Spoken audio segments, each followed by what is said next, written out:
Bismillahirrahmanirrahim. Alhamdulillah Rabbil Alamin. Wassalatu wassalamu ala Rasulil Amin wa ala alihi wa sahbihi ajma'in. Amma ba'd. Assalamualaikum warahmatullahi wabarakatuh. Alhamdulillah tuan-tuan, tuan-tuan sekalian, syukur kita kepada Allah Subhanahu wa taala. Dengan limpah dan kurnianya kita dapat bertemu pada malam ini bagi meneruskan lagi slot kuliah maghrib bulanan kita yang telah sekian lama tertangguh, tuan-tuan sekalian. Pertama-tamanya, tuan-tuan sekalian, kita ucapkan syukur kepada Allah Subhanahu wa taala kerana surau dan masjid dibuka kembali, dan apa yang Islam ajar kepada kita, bila mana ditimpa mana-mana musibah, bila mana ditimpa apa-apa kemudaratan, maka kena makin dekat dengan Allah Subhanahu wa taala.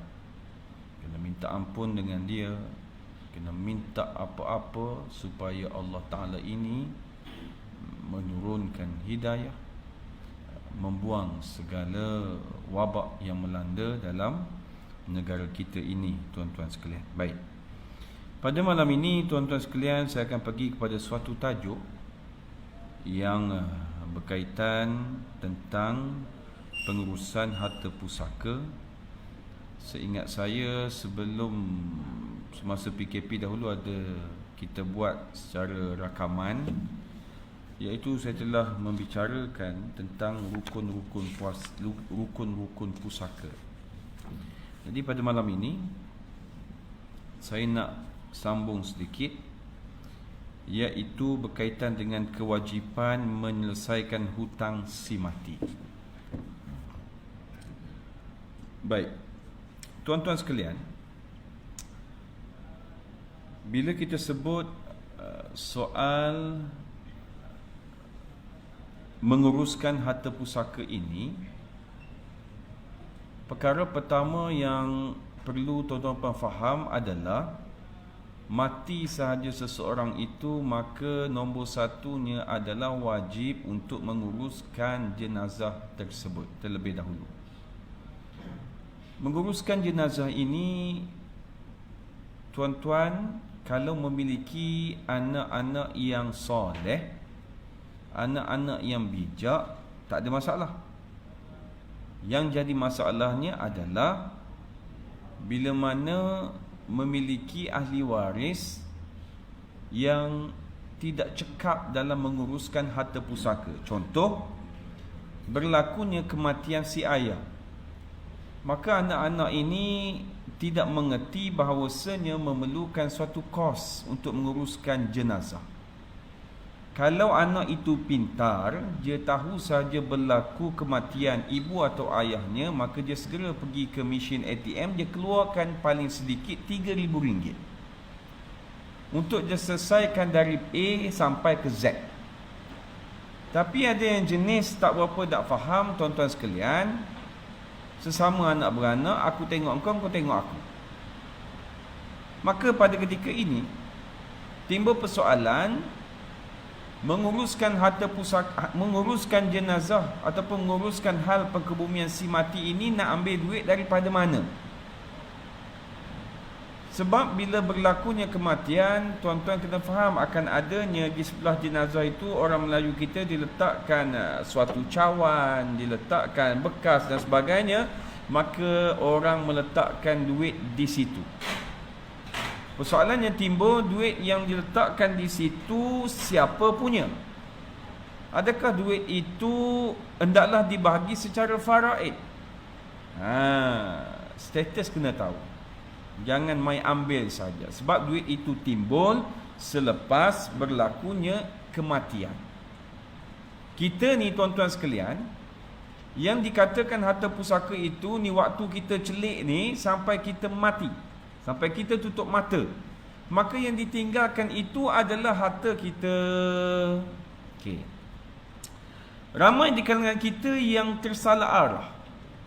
Sebab contoh, ayah meninggal, Maka adik-beradik tadi tanpa membuat perbincangan, dia ambil pakaian ayah tadi, maka diinfakkan ke rumah anak yatim, ke masjid dan sebagainya. Tuan-tuan sekalian, harta itu dinamakan sebagai faraid. Maka bila dikategorikan sebagai faraid, jangan sewenang-wenangnya main serah begitu saja. Sebab dia ada statusnya di situ. Faraid, harta pusaka yang ditinggalkan ini adalah daripada sekecil-kecil sampai sebesar-besar. Daripada pakaian sampailah ke kereta mewah, sampailah ke bangunan besar, rumah dan sebagainya. Jadi daripada kecil sampai besarnya harta tersebut, maka perlu dibahagikan secara faraid. Nak serah kepada rumah anak yatim, nak serah kepada masjid, mesti mendapat persetujuan ahli waris tersebut. Boleh Baik. Jadi hal pengkumpulan si mati maka boleh diambil daripada harta pusaka yang ditinggalkan oleh si mati. Kenapa? Sebab apa-apa yang berkaitan dengan perusahaan jenazah yang wajib, maka boleh diambil daripada harta peninggalan si mati. Tapi kalau dapat anak yang cerdik, tak ada masalah lah. Dia tak akan ambil, maka dia akan bersatu hati, sama-sama buat keluar duit untuk selesaikan daripada A sampai ke Z. Tapi yang dapat yang tak apa nak cerdik ini, masalah sedikit. Baik, seterusnya. Sebelum harta pusaka dibahagikan, sekiranya si mati meninggalkan hutang, maka waris-waris wajib menyelesaikannya terlebih dahulu. Jangan terkeliru, dalam ayat ini dia kata waris-waris wajib menyelesaikan. Menyelesaikan ini adalah ambil harta si mati, maka dibayar hutang tersebut.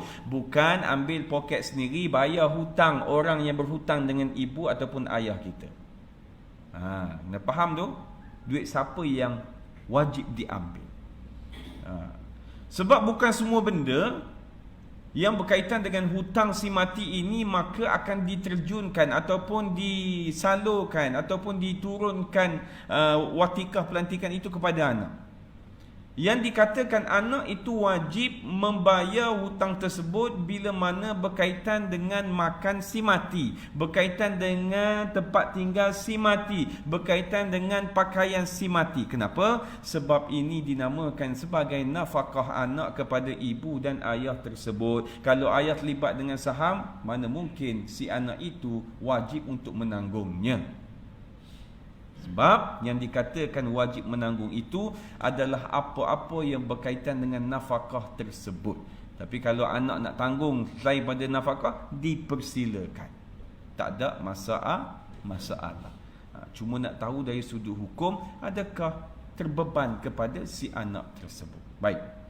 Seterusnya, orang mati yang berhutang perlu disegerakan membayar hutangnya kerana hutang itu berat kesannya kepada si mati. Maka baginda Nabi SAW bersabda, tuan-tuan dan puan-puan, nafsul mu'mini mu'allaqatu bidainihi hatta yuqda anhu. Apa maksudnya? Nafsul mu'mini, roh orang mati yang beriman, tergantung di awang-awangan dengan sebab hutangnya tersebut. Sampai bila Ustaz? Sehinggalah hutang yang dibayar itu dibayar oleh warisnya atau orang lain. Kita cuba lihat apa kata ulama tentang hadis ini. Maka pandangan ulama yang pertama menurut Al-Imam As-Sayuti, maksud rohnya tergantung itu adalah tertahan daripada sampai ke tempatnya yang mulia. Tuan-tuan, bila orang tengah nazak, tuan-tuan jangan sebut kepada dia mengucap ayah, mengucap. Jangan sebut dia. Kenapa? Sebab waktu itu orang tengah gabra, orang tengah panik. Yang patut disebut adalah la ilaha illallah. Kalau kata mengucap, dia pun jadi gabra. Gabra orang nak mati kan, orang tengah nazak mana tahu dah apa-apa. Maka sebut la ilaha illallah Muhammadur Rasulullah. Kalau tak boleh Muhammad saja, habis saja dengan la ilaha illallah sampai dia diam. Kalau dia sebut lagi perkataan lain, ajar lagi. Kenapa? Nak suruh dapatkan akhir kalamnya adalah la ilaha illallah. Pengalaman saya pernah dulu di Tol Plus, daripada nak balik ke Nilai, daripada Sungai Besi nak balik ke Nilai, sebelum sampai ke exit Kajang ada berlakunya kemalangan. Jadi 4x4 tu berhenti, hujan renyah macam ni, nak menghampiri dan lebih. Dia bawa balik kerja agaknya hari Sabtu OT, dia pun langgar belakang tersebut. Bayangkan 4x4 berhenti, naik motor LC tem di belakang. Sakit tak sakit tuan-tuan dan puan-puan? Ni hujung tangan kita ni kan, ada tulang ni kan, maka keempat-empat tulang ini ke depan semua sekali, tak keluar, cuma dia ke depan. Dia dah ada lembik. Jadi masa orang pegang dia tu, masa nak duduk tu, maka saya datang, saya kata, abang sebut ikut macam saya, la ilaha illallah Muhammadur Rasulullah. Dia tak boleh sebut, tapi dia janggut pada saya, lepaslah bahagian saya. Itulah nak buat macam mana kan. Lepas pada tu tak ada dah, dia begitu je. Kemudian saya ambil dalam beg duitnya, sebab handphone dah hancur, accident. Ambil duitnya, ada satu kertas, lipat dua, di nombor satu dia tulis sayangku, lepas tu nombor member-member dia. Saya pun telefon isterinya, saya kata suami ni accident, tapi masa tu tak mati lagi. Saya kata tak adalah, teruk juga, tapi saya kata masih bernyawa. Saya kata apa-apa pergi ke hospital Serdang. Maka bila sampai hospital Serdang, dia telefon saya. Dia kata suami dia yang mana, pakai seluar track tu ke? Ya, saya kata pakai seluar track. Adalah baju, sebab saya buka baju dia kan, baju hujan saya buka, ada pakai seluar track, baju masuk dalam. Dia kata suami saya dah meninggal dah tuan. Maka rupa-rupanya dia duduk di ni belakang ni, kampung Kembung, apa? Ikan kembung lah apa? Sungai Kembung. Belakang ni. Saya pergi dah melawat. Anak 2 orang. Muda lagi tuan-tuan dan puan. Jadi hari Sabtu ke Ahad itu adalah hari dia di OT. Dia kerja lebih lah meninggal waktu balik kerja. Allahu Akbar. Ditakdirkan jumpa saya ajar dan dia anggur. Mudah-mudahan selesailah bab itu tuan-tuan sekalian. Baik.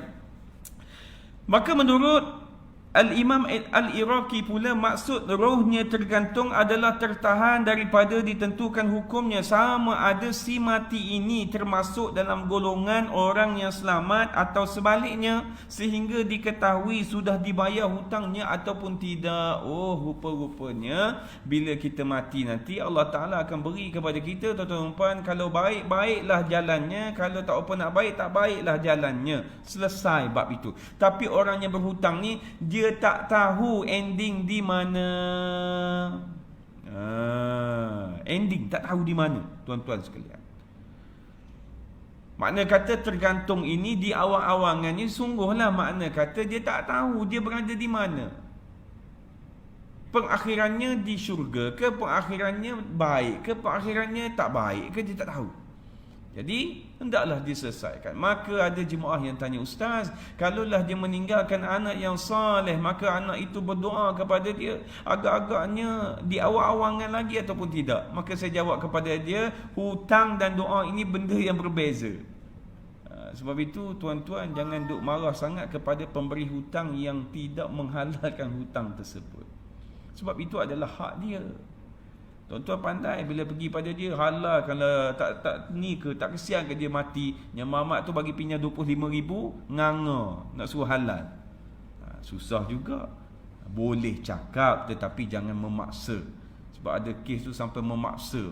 Yang tu tanya, dia kata orang jumpa dia suruh halalkan. Dia kata nak halal macam mana? Dia bukan tak ada harta, dia ada harta. Jadi seeloknya janganlah pinjam dengan orang.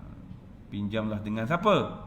Pinjam dengan bank lah, yang Islamik punya. Ada takaful, bila mana meninggal maka di cover semua sekali. Kenapa saya kata isu hutang ini berbahaya? Ingat lagi nak pergi umrah tahun lepas dengan 3 adik-beradik dengan ayah semua sekali 4 beranak. Datang seorang warga Indonesia. Orang Indonesia kan ramai yang buat rumah kan, kontraktor kan. Dia kata nak jumpa dengan ayah. Saya kata kenapa? Tahu nak jumpa dengan haji. Jumpa ayah, dia bagi duit pada ayah. Dia kata ni untuk haji belanja, buat umrah nanti. Saya nak minta tolong doakan di hadapan Kaabah supaya orang bayar hutang saya. Bila kita riki-riki, dia kata lebih daripada 100,000. Jenis perangai guana, jenis perangai kata kepada kontraktor ni, mari buat rumah aku total 30, dia ada 15 je. Lepas tu dia bayar 15 lagi dia buat bodoh tuan-tuan dan puan-puan. Maka yang tukang buat rumah tadi dah macam mengemis. Maka kalau kosnya 30, tunggu cukup lah baru panggil orang. Jangan ada 20, tak apa 10 lagi ada laku ni akan datang. Tak payah, tunggu cukup baru buat. Baik.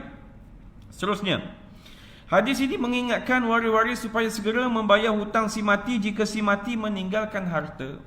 Hadis ini juga bertujuan menyedarkan orang yang masih hidup supaya apabila berhutang perlu segera membayar balik.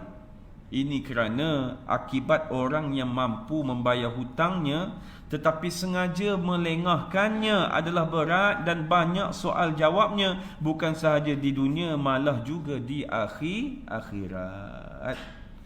Bab berhutang jangan main-main. Jangan asuh, jangan didik diri kita ini menjadi seorang yang suka berhutang. Kena usaha lebih. Kalau tak dapat lagi bahagian kita, maka sabar dulu. Usaha lagi sampai cukup yang kita nak, baru pergi beli, tuan-tuan sekalian. Baik. Maka sebahagian ulama berpendapat menjelaskan hutang kepada Allah Subhanahu wa taala perlu didahulukan daripada menjelaskan hutang kepada manusia. Iaitu dalilnya hadis baginda Nabi SAW yang berbunyi, jaa rajulun ila nabiyyi sallallahu alaihi wasallam faqala ya Rasulullah. Tuan-tuan, kalau ada ayat yang sebut ya di hadapan, maka sebut ya Rasulah. Kalau tak ada ya di hadapan, Rasulu. Ashhadu anna Muhammadar Rasul. La kalu. Confused dah. La kalu. Dua azan. Ashhadu anna Muhammadar Rasulullah. Kenapa sebut lallah? Sebab ya tak ada di hadapan. Tapi kalau ayat dia ada ya di hadapan, ya Rasulah. Ya Rasulallah. Tak ada ya Rasulu. Saya sebut azan pening dah. Tak apa, slow-slow. Faqala ya Rasulullah, inna ummi matat wa 'alayha sawmu shahrin afa aqdihi anha. Faqala law kana 'ala ummika daynun akunta qadiyahu anha. Qala na'am. Qala fadainullahi ahaqqu an yuqda. Apa maksudnya? Bahawa seorang lelaki datang kepada baginda Nabi SAW lalu berkata, wahai Rasulullah, sesungguhnya ibu aku ni telah meninggal dan dia mempunyai puasa yang belum diganti selama sebulan. Apakah aku perlu tunaikan untuknya? Anak bertanya kepada Nabi tentang ibunya. Itu bagi ibu yang bertanggungjawab, maklum kepada anak, aku tinggal puasa banyak ini. Tuan-tuan sekalian, isteri kita, anak-anak perempuan kita bagi tahu tak kepada kita dia tinggal berapa puasa baru ni? Tak ada. Bila dia tak bagi tahu, bayangkan dia mati, adakah hilang begitu saja hutang dia kepada Allah? Main-main. Okey. Maka lalu baginda berkata, sekiranya ibumu mempunyai hutang, apakah kau akan bayar hutang untuknya? Maka lelaki itu kata, ya, betul, aku akan bayar. Maka berkata Nabi SAW, hutang kepada Allah lebih berhak untuk ditunaikan. Selesai. Hadis ini nak menggambarkan ada dua hutang, iaitu hutang kepada Allah dan hutang kepada manusia. Nak dahulukan mana dulu? Maka dahulukan dinamakan hutang kepada Allah. Berhutang ke kita? Okey, kita cuba lihat. Hutang kepada Allah yang pertama, tuan-tuan sekalian, adalah berkaitan dengan zakat. Zakat. Saya tanya budak-budak muda, korang bayar zakat apa? Pakak jawab zakat fitrah. Kenapa boleh ingat zakat fitrah? Yalah ustaz, setiap kali kita bulan puasa, kita pergi ke masjid, kita salam, ambil resit, kita buka Facebook dan zakat. Kan suka viral hari ni. Tak apalah kalau niatnya untuk nak orang bayar tu okeylah, takut niat nak menunjuk. Maka kita tanya balik kepada mereka, zakat pendapatan bayar ke tidak? Pakat tenganga habis. Dia tak tahu zakat pendapatan bayar ke tidak. Tak tahu apanya. Kita dah tahu dah, maklum benda ini. Maka pergilah ke pusat zakat, mereka akan buat calculation, serah slip gaji, maka nanti akan buat penolakan slip gaji tersebut. Kan selesai, mudah. Bila tolak slip gaji, macam saya setakat gaji yang ada, maka kita pun declare HDN pun mudah. Maka tak ada penolakan sebab kita dah bayar setiap bulan. Nak bayar cukai ke, nak bayar zakat? Tanya hatilah. Baik. Ia meliputi sebarang zakat seperti zakat fitrah, zakat harta, zakat perniagaan dan sebagainya. Contohnya, si mati mempunyai wang simpanan yang belum dikeluarkan zakat. Cara mengeluarkan zakat adalah diambil daripada harta si mati, maka dibuat perkiraan, dikira 2.5 daripada simpanan si mati tersebut. Kemudian bagilah faraid tersebut. Kalau KWSP, selesailah. ASB belum selesai. KWSP pun ada juga yang masih belum convert kepada syariah. Saya pun tak faham, tuan-tuan sekalian. Kena convert lah, kan dah buat dah yang Islamik punya. Lama dah seingat saya, sampai saya dah tak ambil. Tak buat dah KWSP sebab pilih skim pencen. Tak buat, masih ada yang tidak buat. Kalau tak pandai, tak reti guna handphone, sebab dia beli handphone pun boleh, pergi ke nilai sana, pergi ke kaunter dia, kata saya tukar kepada syariah. Maka dia akan ajar lah. Kena tukar. Kalau tabung lagi, selesai. ASB kena buat sendiri. Kalau KWSP dah convert kepada Islamik, selesai. Satu lagi persoalan. 3 tahun lepas, seingat saya ada satu syarikat highway ni. Tak nak sebut syarikat apa. Maka bagusnya syarikat ini, dia carumkan insurans nyawa kepada setiap staf dia. Tapi masalah yang timbul adalah dia carum itu adalah konvensional, bukan Islami. Jadi bila mana berlakunya kematian tersebut, maka dapat suatu amount, maka diserah kepada ahli waris. Kegagalan pihaknya adalah tidak ada satu panel syariah yang menasihati. Tuan-tuan tahu duit tersebut boleh guna ataupun tidak? Jawapannya tidak boleh, maka hendaklah diberikan kepada Baitul Mal. Kalaulah kita ambil insurans nyawa, yang itu adalah konvensional, yang kita boleh ambil setakat yang kita carum sahaja. Contoh, kita carum sebulan 1,000.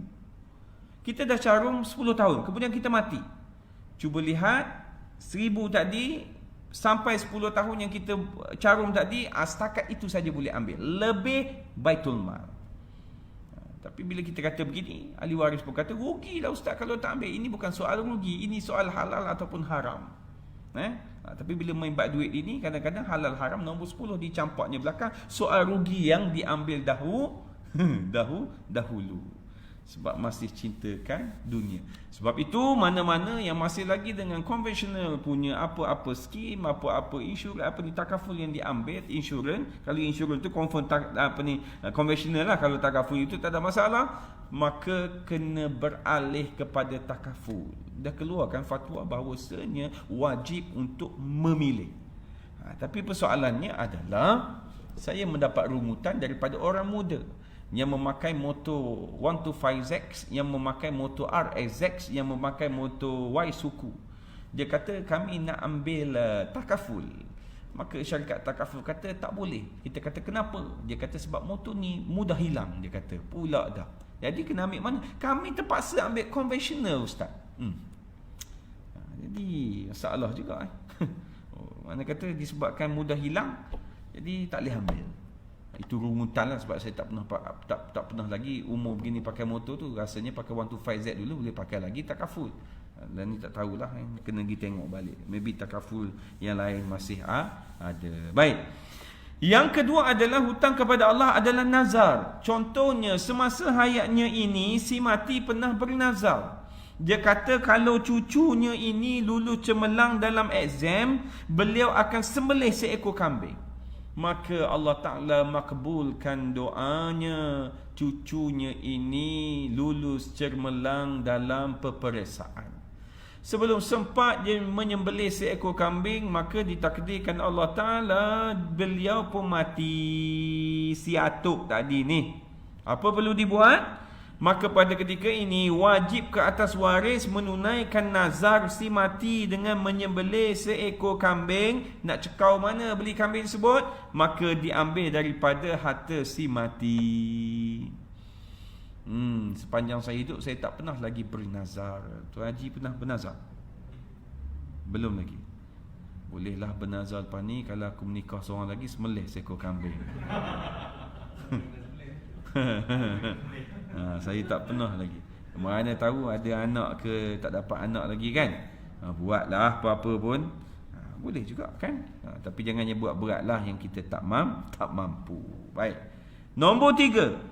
Hutang kepada Allah adalah haji. Maksud isyak kena berhenti kan? Isyak kena berhenti. Okay. Yang ketiga adalah haji.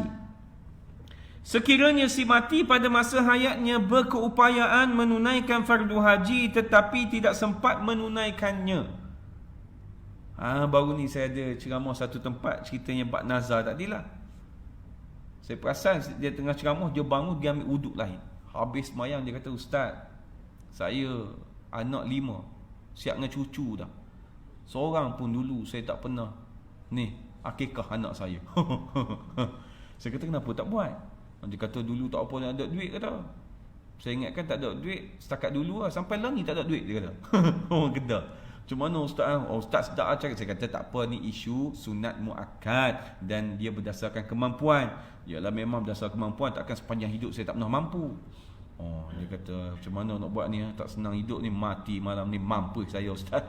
Dia kata nak bincang anak beranak. Saya kata boleh lah bincang anak beranak. Dia buat ada 5 orang.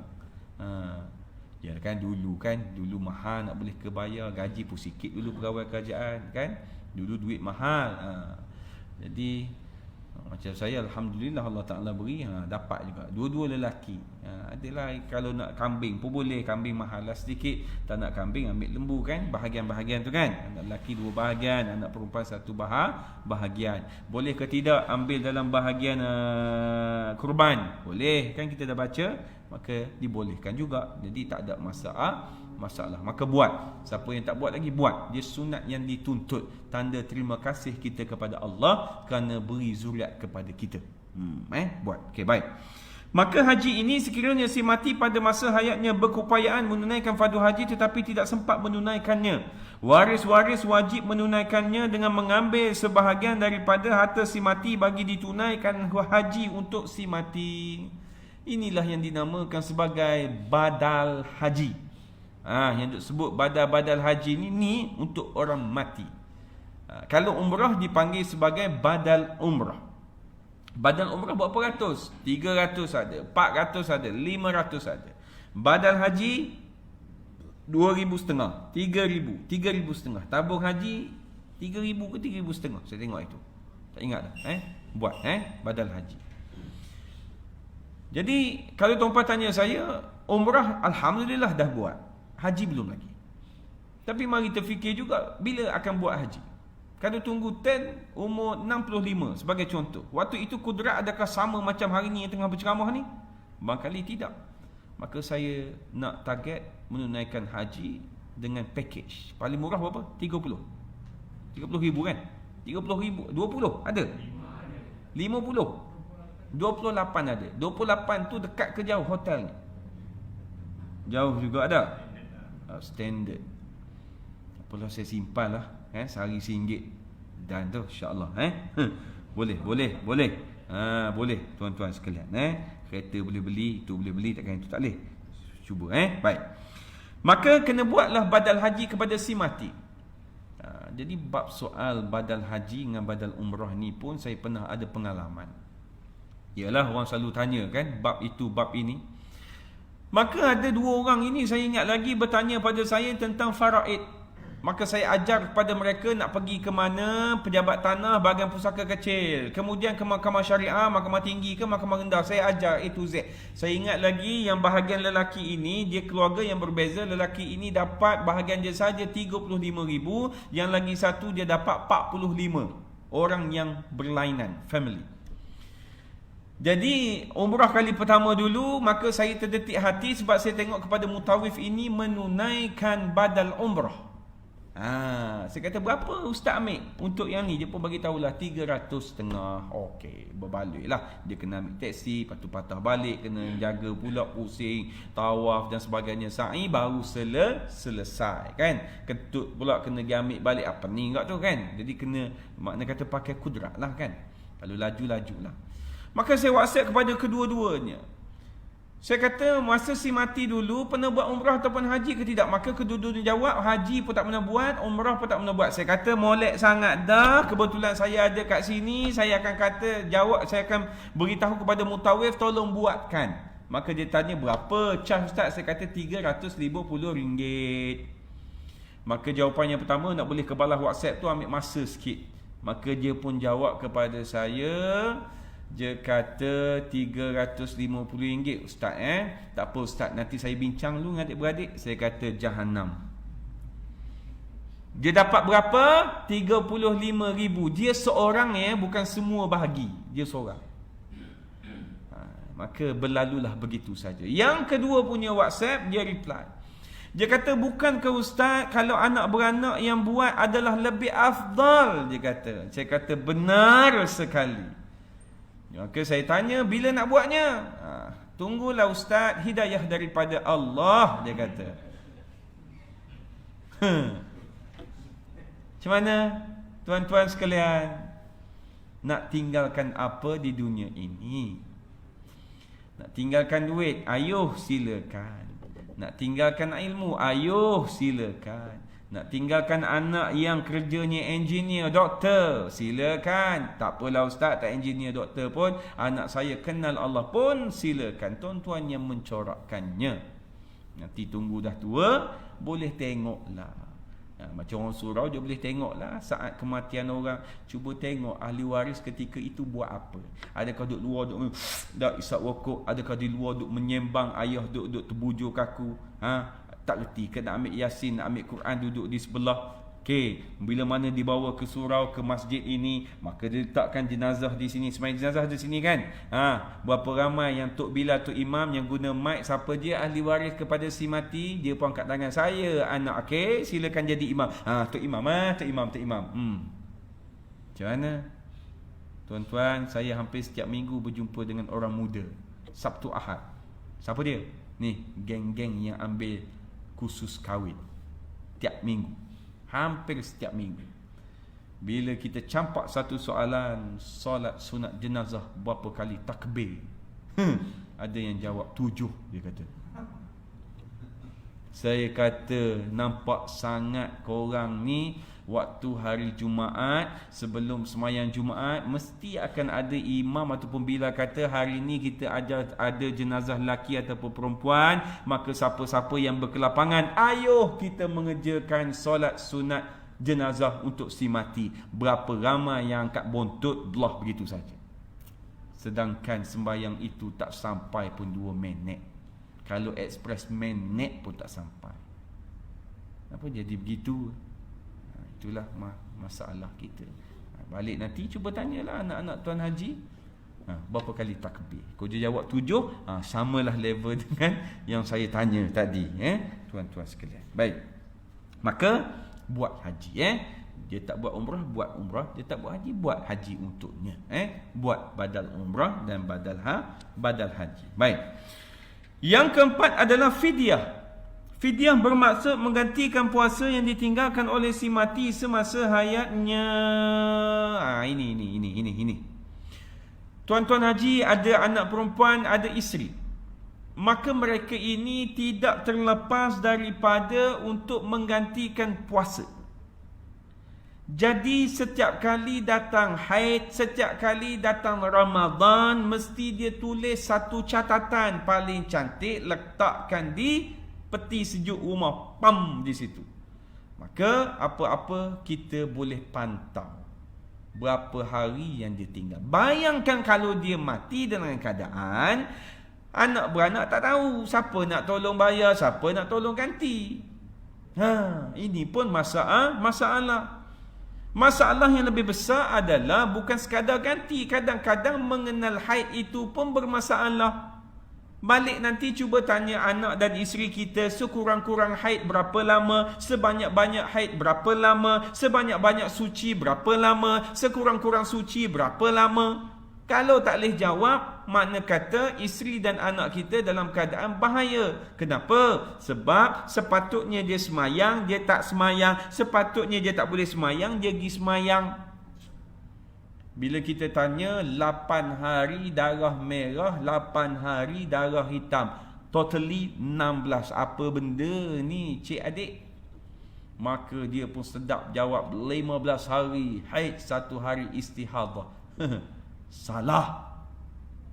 Dalam bab ini, tuan-tuan sekalian, bila bergabungnya suatu darah yang berlainan melebihi 15 hari, maka satu kaedah yang diguna pakai adalah tamyiz. Bila kita sebut tamyiz, dia punganga. Kenapa? Sebab bab berkaitan dengan ini selalu dia tanya kawan perempuan dia, dia tanya mak dia, dia pun tunjuk ni apa ni? Haid. Punah, tuan-tuan. Jadi benda fardu ain perlu belajar. Baik.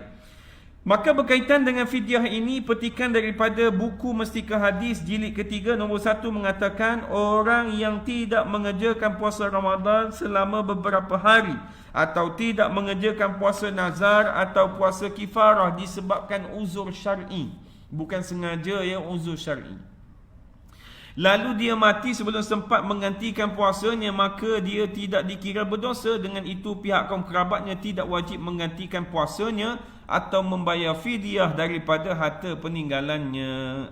Ini dikatakan sebagai adanya uzur syar'i. Nombor 2. Namun sekiranya dia mati setelah sembuh penyakitnya tetapi semasa hayatnya tidak menggantikan puasanya, menurut majoriti ulama hukumnya kaum kerabatnya tidak boleh berpuasa untuknya, tetapi perlu membayar fidyah 1 cupak beras bagi setiap hari puasa yang ditinggalkannya itu. Kalau macam anak dan isteri kita, yang nombor 2 tadi, dia tak ada pun uzur syar'i, betul. Cuma kelewatan yang dia buat itu menyebabkan dia tak sempat untuk menggantikan. Maka kena tahu di situ. Bagaimanapun sebahagian ulama berpendapat boleh dibayar oleh kaum kerabat dengan cara berpuasa untuk si mati.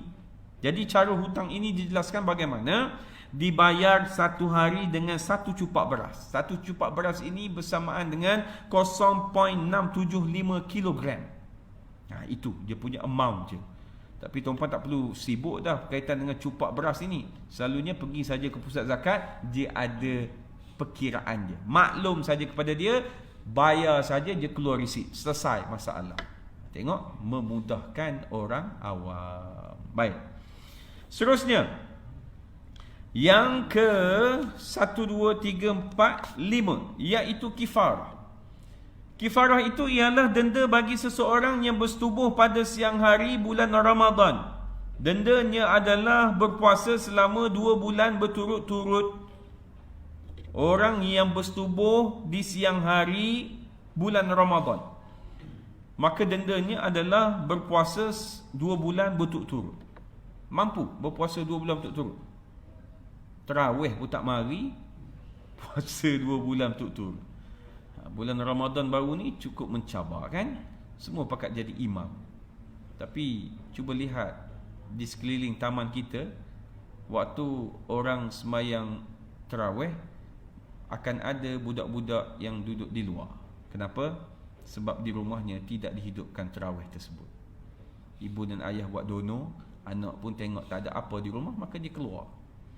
Kalaulah ibu dan ayah buat satu disiplin yang cukup tinggi bulan Ramadan baru ni, yang paling special sekali, aku nak maghrib sampai tarawih semua ada kat sini, selesai masalah.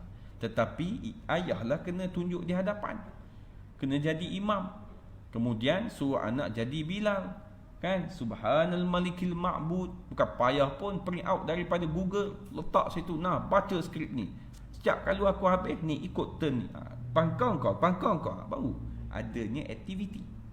Tapi kalau di rumah tak ada aktiviti, maka tak ada lah, tuan-tuan sekalian. Yang ni naik motor sana, Macam taman saya, sampai polis dengan askar pun datang sebab main lepak luar rumah. Kan tak boleh. Datang. Lepas tu menjawab dia. Malu dia pada jiran-jiran. Sepatutnya kita yang mulakan. Orang lain, anak-anak tak keluar pun, anak kita yang keluar. Mesti ada sebab. Degil bagaimanapun anak kita, kita mampu untuk mengawal dia. Ni duk main preh motor sana sini masa PKP yang mula-mula hari tu, bulan Ramadan. Baik. Seterusnya, sekiranya tidak sempat ditunaikan oleh si mati semasa hayatnya, si mati dikira berhutang dengan Allah dan waris perlu menjelaskannya. Maka cara hutang itu dijelaskan sama seperti hutang fidyah. Baik. Ada persoalan yang timbul. Ustaz, bagaimanakah hierarki yang sebetulnya sehinggalah dibahagi faraid? Gini. Mati saja seseorang itu, nombor satu adalah hal pengkebumiannya. Nombor dua adalah hutang piutangnya. Nombor tiga adalah tuntutan harta pencerian yang hendak dimohon oleh ahli waris ataupun oleh pasangan si mati. Nombor empat adalah wasiat yang dibuat oleh si mati. Nombor lima baru faraid. Ikut stage satu. Jangan terus jam kepada faraid. Sebab ada yang jam terus kepada faraid. Ini masalah. Jangan terus jam pada faraid. Tuan-tuan sekalian, kita hidup di dunia ini pelbagai ujian yang Allah Ta'ala akan berikan kepada kita. Macam ujian kepada kami, saya, keluarga yang besar, termasuk dengan adik-beradik, ibu dan ayah. Kami ini memiliki seorang anak yang istimewa, iaitu anak abang yang sulung, anak nombor 2. Dia ada istimewa seorang. Maka saya 5 beradik ini memikirkan apa yang kita perlu bantu untuk masa akan datang. Sebab kita tak tahu, barangkali abang saya yang akan meninggal, isteri dia yang akan meninggal. Maka yang istimewa ini barangkali belum meninggal. Maka rupa-rupanya bila berlaku begitu, tuan-tuan dan puan, berlaku pada sahabat saya, iaitu maknya ada 8 beradik. Jadi anak yang ke-8 ini OKU. Apa yang muka sama tu, penyakit apa? Syndrome Down, umur 30-an. Jadi ada di kalangan yang 8 beradik ini, dia jaga anak itu. Dia berhenti kerja dulu sekejap, lepas tu dia jaga hampir 4 tahun. Isterinya orang Indonesia. Ditakdirkan Allah Ta'ala baru ni meninggal dunia. Maka isteri pun nak baliklah ke sana, dah orang sana kan. Anak pun tak ada, dia bela adik bongsu saja. Maka tinggal 7 orang adik-beradik, seorang OKU, 6 orang yang bukan OKU. Maka sekarang ini tak tahu siapa nak jaga. Duk main aku tolak kau tolak aku. Kemudian duk main cakap, aku ada komitmen, aku anak-anak nak periksa. Anak-anak exam, anak sekolah. Dia buat mari alasan. Takkan nak biarkan orang itu begitu saja? Mudah saja. Tengok siapa yang berada di kampung, bayarlah bibik, bayarlah pembantu untuk tolong. Siapa nak bayar? Pakatlah 6 beradik tadi. Kalaulah yang duduk di rumah orang tu tak payahlah bayar. Yang 5 takdilah yang bantu. 5 beradik takkan tak boleh, seorang 250. 250 darab 5 berapa? 1000 lebih kan? 1000 lebih cukup lah. Gaji lah ni 1100 paling rendah, betul? Jaga dia. Kau matang pagi sampai maghrib, sampai petang, lepas tu balik. Oh, siapa tak nak? Up lagi payment, ada kenaikan tahunan kata-kata. Tengok Allah Ta'ala uji. Tuan-tuan, kalau kena pada diri tuan-tuan, sanggup ataupun tidak. Waktu inilah tuan-tuan kena lepaskan apa-apa jawatan, apa-apa yang sebelum ini tuan-tuan senang. Tapi tak ramai orang yang boleh buat begitu. Sebab itu, hidup kita ini akan tiba satu masa kita telah terpaksa lepaskan benda yang kita sayang semata-mata untuk menjaga isu-isu yang sebegini rupa. Baik. Bila mana saya katakan tadi mengikut hierarki, maka kita ikut satu persatu. Jangan terus melompat-lompat begitu saja. Kenapa? Sebab di situ adanya hak masing-masing. Baik. Yang kedua adalah hutang kepada manusia. Hutang kepada manusia ini, tuan-tuan sekalian, setelah kita selesaikan hutang kepada Allah. Bila mana berlakunya kematian, maka ahli waris akan berada di hadapan. Siapa-siapa yang berhutang dengan arwah ayah saya, maka marilah tuntut dengan saya. Tuan-tuan, kalau 15 orang datang, tak terkejutnya anak tadi. Terkejut kalau si mati tak maklum. Sebab itu bila kita hutang orang, kena maklum pada ahli waris. Ni aku hutang dengan Abang Fazil ini 5,000, Ustaz Ehsan 15,000. Ustaz Ehsan mahal je pinjam ni, kan? Sebagai contoh, kena maklum satu persatu. Jangan kita berhutang, kita tak maklum pada ahli waris. Sebab bila mana berlakunya kematian, adakah ahli waris kita ini akan percaya dengan orang yang mana si mati itu berhutang? Kalau dah 15 orang, sudah tentu akan keluar satu perasaan. Bukan kata tuan-tuan dengan saya sekali akan keluar satu perasaan, bohong ni. Sedap kata bohong ke orang. Padahal si mati masa pinjam itu siap bersujud lagi nak pinjam duit. Jadi maka kena catik satu. Jangan tak catik. Bila tak catik yang jadi masalah. Bila tak catik, nak pula meninggalkan harta yang tidak banyak, tidak mampu untuk menutupi hutang tersebut, maka akan jadi satu problem yang sangat besar. Jadi nak ataupun tidak, mesti maklum. Pahit ataupun tidak, kena maklum kepada ahli waris kita. Baik. Hutang kepada manusia ini terbahagi pada dua pula, iaitu hutang secara berkala dan hutang biasa. Hutang berkala ini adalah bermaksud hutang yang dibayar secara angsuran ataupun hutang yang dibayar secara berkala. Selalunya dibayar setiap bulan sehingga selesainya hutang tersebut. Sebagai contoh, hutang dalam memberi kenderaan. Bila membeli kenderaan, maka kita bayar bulanan, monthly. Tetapi tuan-tuan kena ingat, setiap kali kita membeli kereta, kita buat loan kereta, anda kata kita mati, bukan semuanya loan ataupun takaful itu akan tutup seperti rumah tadi. Betul? Sebab dia ada dua pilihan. Cuba tanya kepada institusi takaful tersebut, insurans ataupun takaful yang macam mana, yang bila mana mati saja owner ini, takaful akan cover semua sekali. Dia ada, cuma bayarannya mahal sedikit. Saya ambil kejap, saya tak ambil. Saya ambil yang anda kata kalau meninggal, maka still kena bayar. Okey, baik. Kita buat satu contoh. Kereta itu nilaiannya 40,000 harga semasa. Maka hutangnya ada 15,000. Jadi balance lagi 25,000. Baik. Maka si mati ini meninggalkan ahli waris, iaitu 2 orang anak lelaki dan 1 orang anak perempuan. Maka anak lelaki yang pertama kata, aku nak kereta ayah ni. Bila mana dia kata dia nak kereta ayah tersebut, nilaiannya 40,000, hutangnya ada 15,000, maka tuan-tuan sekalian, hutang nilaian kereta tolak dengan hutang, maka tinggal 25,000. Betul? Maka anak lelaki setiap seorang kena bayar 10,000 dan anak perempuan yang seorang tadi bayar hanya 5,000. Kenapa? Sebab anak lelaki 2 bahagian, anak perempuan 1 bahagian. Jadi kena ikut kepada faraid. Setengah orang kata, ustaz kalau bahagi sama rata macam mana? Dipersilakan. Tetapi bahagi sama rata mesti mendapat persetujuan keseluruhan ahli waris. Macam guru saya berpesan kepada saya, dalam nak membagi harta pusaka secara persetujuan bersama, pastikan seluruh ahli waris ini dia maklum tentang amount yang dia dapat. Sebagai contoh, setiap anak lelaki akan dapat 500,000, anak perempuan akan dapat 25,000. Maka setelah dia maklum dan dia dapat, barulah boleh dibahagi secara bersama, dibahagi secara sama rata. Kenapa? Boleh tak maklum pun, kerana akan berlakunya penipuan ataupun berlaku ketidakfahaman. Bila berlaku ketidakfahaman, maka akan berlakunya fitnah, akan berlakunya perbalahan. Tak pergi jauh, penduduk di sini pernah tanya kepada saya, dia telefon by call, dia kata ahli waris yang tinggal dia dengan abangnya, maka melibatkan satu tanah.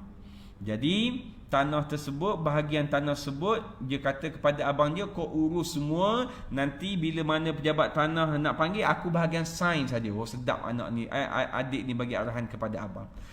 Jadi abang ni buat itu ni, buat itu, buat ini, maka sampai di pejabat tanah, abang pesan kepada adik, kejap lagi depan pegawai nanti kau setuju je apa yang pegawai itu kata. Maka pegawai itu kata, tanah ini bahagiannya begini, bahagiannya begini. Maka pegawai tanah itu bagus, dia kata, tak apa ke awak dapat sikit daripada abang awak. Maka dia teringatnya abang dia pesan, apa-apa kau setuju je. Dia pun setuju, tuan-tuan sekalian. Maka si abang tak dapat lebih daripada dia.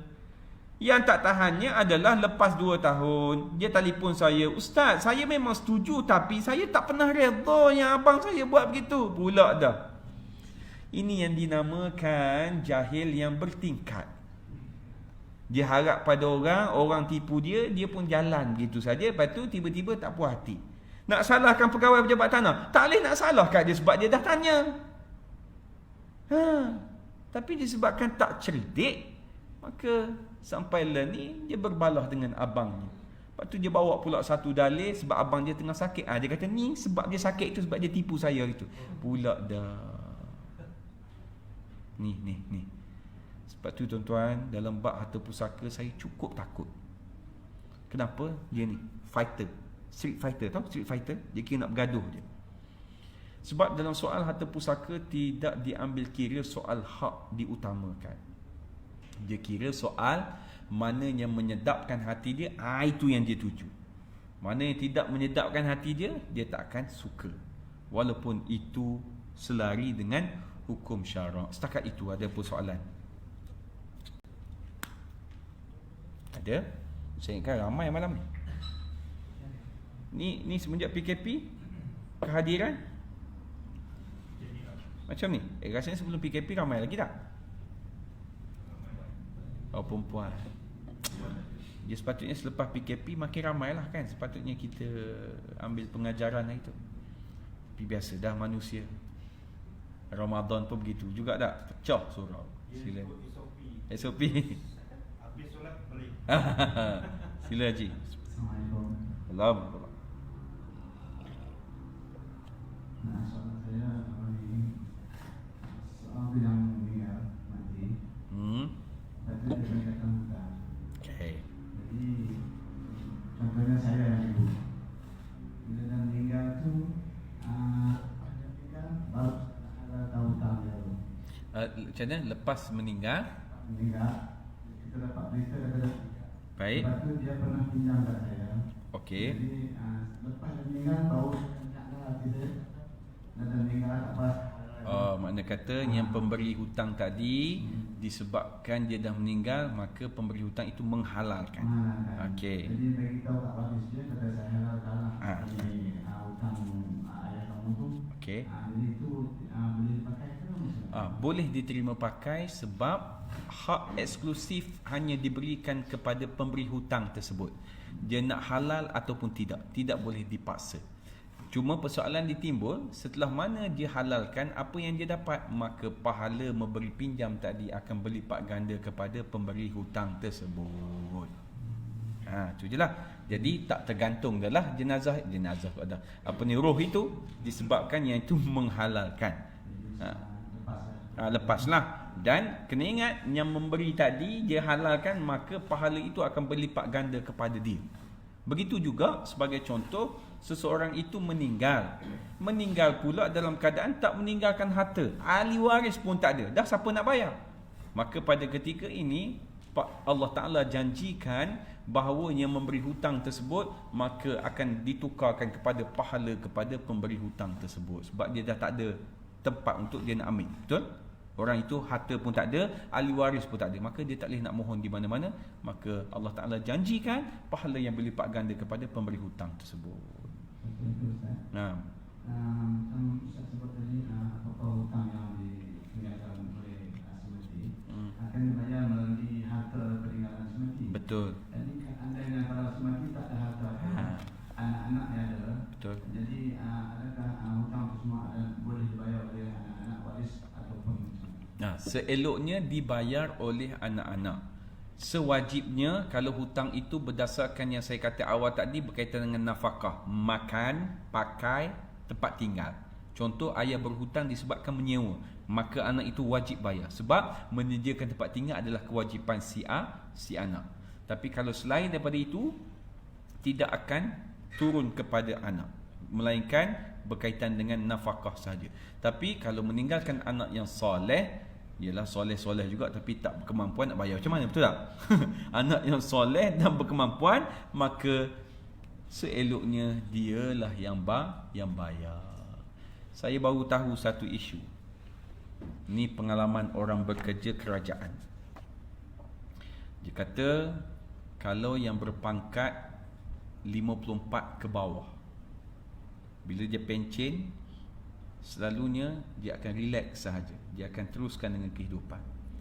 Kalau yang lebih daripada itu, gaji basic dengan allowance jusar ke atas dia banyak tau. Bila pencen, allowance sudah tak ada. Jadi bila tak ada, dia pula tak beringat dulu, maka dia akan kerja lagi.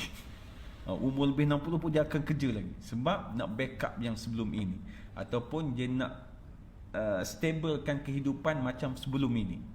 Sebab allowance itu kadang-kadang 2 kali ganda daripada gaji. Asal gaji 9, disebabkan allowance jadi 18. Pencen tinggal 9. Yang tadi tak ada dah. Jadi susah sedikit. Kalau orang yang bukan jusar ke atas, saya dimaklumkan contoh gajinya 10, dia pencen 6, dia masih stable. Tapi kalau orang itu, dia akan bekerja lagi. Dia kata tak semualah, dia kata yang dia tengok-tengok, dia kata begitu.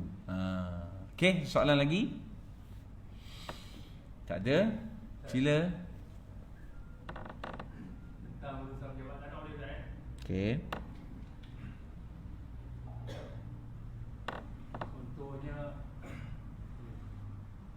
Contohnya ada tanah. Tanah pusaka lah, 5 ekar. Okey. 5 ekar. Dalam tanah tu ada 30 orang. 30 nama. Pusaka lah.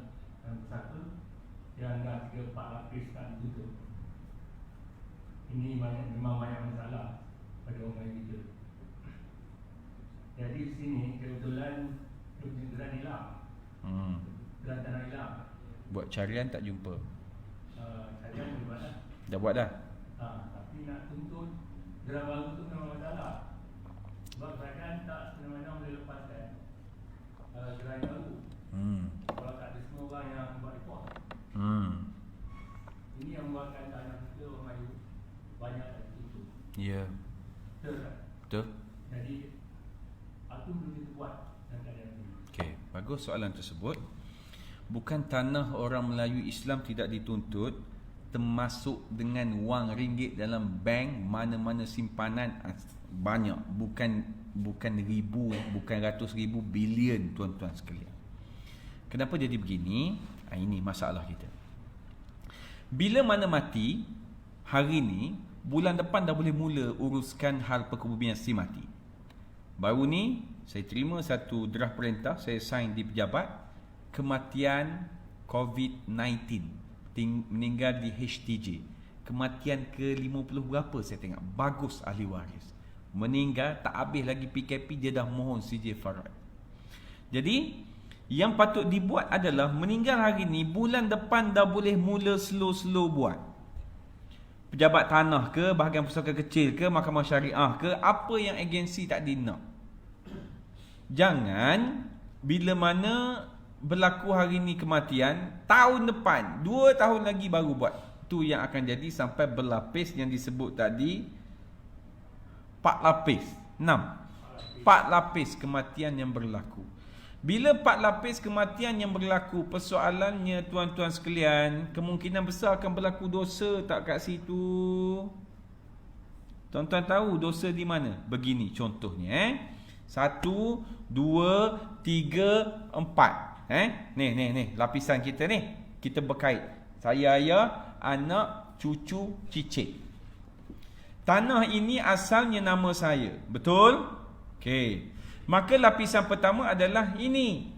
Ni anak beranak ni. Dia punya lapisan. Disebabkan tak urus saya punya, maka anak beranak ini seorangnya meninggal. Bila seorangnya meninggal, bayangkan ahli waris ini pakai tanah tersebut, diambil manfaat tanah tersebut, hasilnya dan sebagainya tidak diberi kepada ahli waris yang meninggal seorang lagi tadi. Apa hukumnya? Dosa. Jangan duk kata pahala, tak ada, sebab dia dah bertingkat dah kat situ, sebab menggunakan hak orang lain tanpa mendapat persetujuan. Apatah lagi kalau berkaitan dengan duit. Betul? Meninggal tu, meninggal lagi. Yang bawah lagi. Tadi yang ni adik-beradik meninggal lagi bawah. Ke sini pula. Lepas tu ke situ pula. Sudah tentulah dah entah ke mana tuan-tuan sekalian. Dari segi cukai tak cukai, siapa bayar, anda katalah yang bayar tadi keturunan yang ketiga, habis tu yang keturunan ni kena bayar juga, sampai ke sini pun kena bayar juga sepatutnya. Dia takut sampai tahap begitu. Jadi yang perlu dibuat adalah segerakanlah uruskan harta pusaka si mati. Jangan tunggu sampai bertahun-tahun. Macam kes yang berlaku tadi, nak ataupun tidak terpaksa ikut prosedur yang telah ditetapkan. Kalau pejabat tanah nak itu, maka kena cari ya. Usahalah. Bila nak usaha, kos makan terlalu banyak. Betul Haji? Usaha dia boleh Ustaz. Masalah pejabat tanah ni, dia ada undang-undang baru ni. Okey, undang-undang baru. Kalau berani hilang, salah seorang kat tanah tu buat report, dah boleh dapat undang baru. Sekarang ni nak semua sekali. Sekarang ni nak semua sekali buat report. Sedangkan yang mati dah berpuluh-puluh tahun, ramai kat situ. Yang hidup mungkin dia orang, yang mati lebih daripada 30 orang. Jadi dia nak report 30 orang. Ya. Ataupun buat ambil pusaka dulu. Kalau dia buat pusaka, dia nak ada pun masalah juga. Jawapan tanah kena fikir. Nak buat apa pusaka tak ada kerang macam mana. Sedangkan kerang macam mana hilang. Ni pada masa di mana sekarang. Undang-undang kerajaan Indonesia.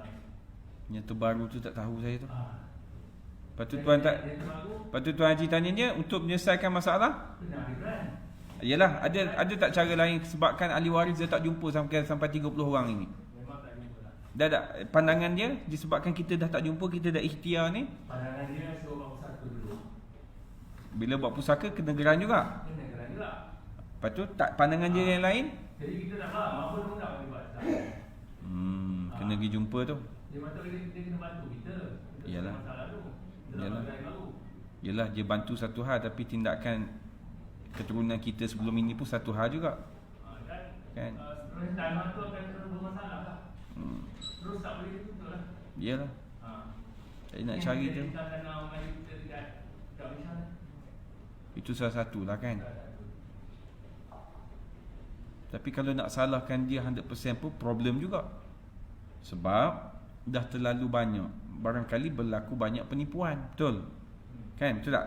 Saya andaikan je lah, barangkali di pihak dia, yelah dia nak luluskan sesuatu itu bukan main sembrono bincang, dia meeting dulu kan, bentang dulu kenapa nak pindah, kenapa nak itu, kenapa nak ini, sebelum di endorsekan. Itu pun kita kena tahu juga. Jadi iktibar yang kita boleh ambil daripada kisah abang ini adalah kena segerakan uruskan harta pusaka. Jangan sampai jadi seperti ini. Apa jadi seperti abang yang bertanya ini, maka keturunan yang bawah ini yang terpaksa menanggungnya. Ada niat untuk nak urus, tetapi disebabkan tindakan yang dulu atas begitu, maka yang bawah terbengkalai. Usaha nak buat ada betul, sampai tanya soalan pergi pejabat tanah, terpaksa ambil cuti half day, bos pun marah tuan-tuan kan. Jadi menyusahkan. Okey, sila.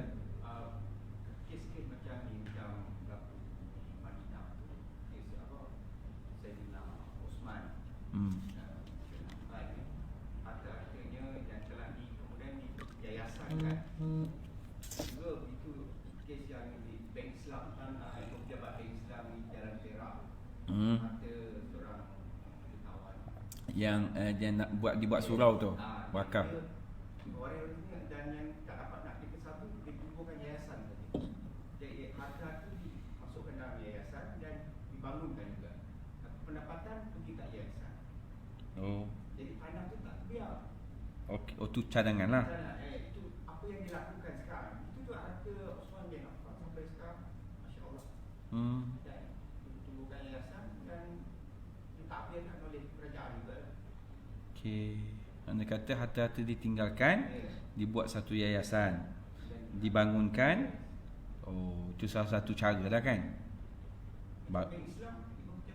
Betul. Yang surau bawah tu, dia buat nak dauji apa? Apa nama dia? Pelik sikit tu. Pernah pergi situ, cantik kan. Sampai learn ni. Dah berapa keturunan dah tu. Itu salah satu cara juga kan. Tapi berapa ramai nak buat begitu? Tak ramai dah. Sebab dia nak juga rasa. Selagi mana tak pegang bos dalam ni, dia tak rasa kemas. Dia benda tak nampak, betul tak? Ini panggil keimanan kan. Dia tak nampak yang mendatang. Begitu juga macam seorang hamba Allah itu, Tan Sri Oh ni yang buat masjid dekat dengan mahkamah saya tu, Seri Sendayan, itu masjid keduanya. Masjid pertama Masjid Husin. Kosnya berapa? Cuba fikir. Kenapa buat masjid? Cuba tanya dia. Itu kira kaya dah. Kalau kita kaya macam dia, adakah kita buat macam itu? Rupanya masih lagi ada orang di Malaysia ini yang sebegitu rupa. Kan? Bayangkan tuannya masih hidup. Ni orang duk bersujud dengan saya sekali bersujud di masjid itu. Setiap kali orang bersujud itu bagaimana? Rupanya saya tanya pada pengurus masjid, dia kata setiap bulan pun dia akan beri. Setiap bulan. Walaupun yang kita duk sumbang untuk nak running kan. Orang ingat nak running masjid tu elektrik, ingat macam surau ni ke? Surau ni berapa sebulan elektrik? 3,500. Dah dia takkan 3,500. Darab lah dengan 50 kan? Dengan lampunya cantik begitu. Saya ingat lagi saya berceramah di masjid itu. Dia hanya memerlukan, ialah dia punya speaker lah. Dia ada 2 speaker baik punya. Ada besar ni dia punya speaker, kiri dan kanan. Tapi dia punya pergi speaker tu, katanya sedap ni buat konsert kat sini ni. Mahal kot tak? Dia punya tu kan. Lepas tu dengan ada perumahan imam kuartus besar daripada rumah saya. Rasa macam nak jadi imam situ, dapat rumah besar sikit. Itu je lah. Bagus cadangan haji. Dibuat suatu yayasan, sebutlah. Kalau yang banyak nama ni boleh diwakafkan tu? Apa syarat-syarat tu? Kalau nak diwakafkan, maka majlis agama nakkan persetujuan yang tadi itulah. Tapi kalau nak diwakafkan pun, salah satu caranya saya rasa terbaik pihak majlis yang akan usahakan. Dia akan bertindak. Cuma kita bagi maklumat pada dia, dia akan buat. Dia adalah pegawai-pegawai dia yang tu. Saya rasa itu pun terbaik. Boleh tak sebab dia sangkut kat situ. Betul? Sangkut kat situ kan. Saya rasa Saya dah cuba usaha tuan 15 tahun. dia tu. Dia itu dia boleh bercakap tu. Undang-undang baru lah, undang-undang lama, sebab dia dah jumpa. Saya rasa cuba cara yang tadi, cuba tengok dia boleh bertindak atau tidak. Di sini. Di Selangor. Yalah Selangor. Sampai sekarang tak ada apa Maknanya kata kalau selesai dia tu, dia kaya lama dah abang ni. Kan kaya dah. Dah lah nak bagi tahu lah. Yalah kan, dah kaya lama dah lah. Tapi bab kaya raya ni pun masalah juga. Saya baru tahu semenjak saya berpindah ke sana. Kan saya lalu pergi kerja, lalu kod N-Stack yang depan tu panggil apa? N-Stack, lepas tu saya ambil belah kanan tu. Dah bukan yang depan tu sikit, yang dulu yang kerajaan ambil tanah tu. Rupanya di situ ramai orang yang menjadi gila. Waktu tu ada orang yang bercerai. Kenapa datang benda tu? Ke mahkamah lah tempatnya. Sampai jadi gila itu, duit tu dia beri pinjam pada seseorang. Maka orang tu kata, besok tunggu kat tepi jalan.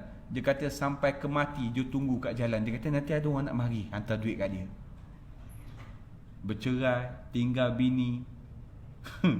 Waktu tu dikatakan ada orang Cina meletakkan kereta saja, pilih kan, pilih saja nak ambil. Accident sikit tukar kereta baru. Dan saya ingat lagi ada satu usaha dibuat, setiap ahli keluarga itu diambil 100,000 kan, diletak dalam tabung haji. Di tabung haji setiap seorang. Kemudian tak puas hati, kami nak hak kami. Padahal diletak nak suruh layan dividen tahunan. Tak mau, kami nak hak kami. Jahannam, tuan-tuan. Tengok, itu pun bahaya. Tapi abang tak ada macam tu lah, orang lain. Sekian saja, jumpa lagi. Wabillahi taufiq wa hidayah. Assalamualaikum warahmatullahi wabarakatuh.